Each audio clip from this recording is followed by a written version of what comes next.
تاسو ته پته نن سبا چې ستا کره میلمه راشي او سایل اغوستی نه وي نو اول به د څه تپوس کوي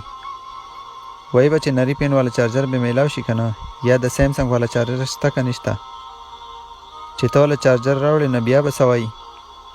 یار د وای فای پاسورډ خو لږ ووایه بس ورور چې تا والا چارجر راوړ او د وای فای پاسورډ دې ورته ووایي نو بیا ترې په قلاره کښېنه دی به ډېر زیات په سور او په طبیعت کې به وي تا به ورله په دې یخ موسم کې ښکلی د غوړې چای او پراټې راویستې وي او بار بار ورته دا وینا هم کې چې ورور دا چای والا چای دنه سړېږي او چای به د ده نه دغسې سوړ شي دی به په خپل موبایل کې لګیایي که چېرته یو ګنټه نیمه پس د ده ذهن ته سیګنل راشي او میډیا یې کار شروع کړي او چای والي نه چای به یخ وي نو دی به تا ته وایي چې یار دا چای خو ډېر زیات راوړلی او ته به ورته دا نشي ویلی ولې هلته به میلمه وي چې یاره ستا خو ګنټې وشوي چې ته په خپل موبایل کې لګیایي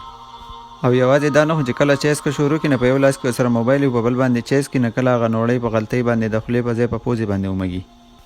او که چېرته خدا نه خواسته ستا کره وای فای نه وای یا درته د وای فای پاسورډ یاد نه و نو د حیا نه به دې خلاص کړي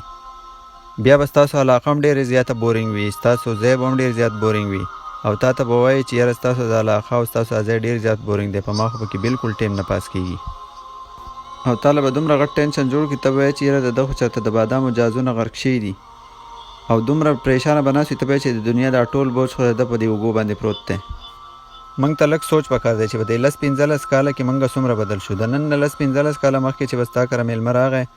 نه ښه په قلاره په حوصله به ستا سره کېناست او تا سره به یې ګپ شپ ولګو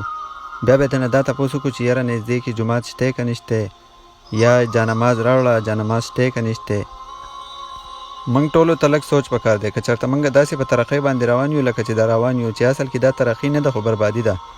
نو 10-15 کاله پس به زموږ څه حل وي الله دې په موږ باندې رحم وکړي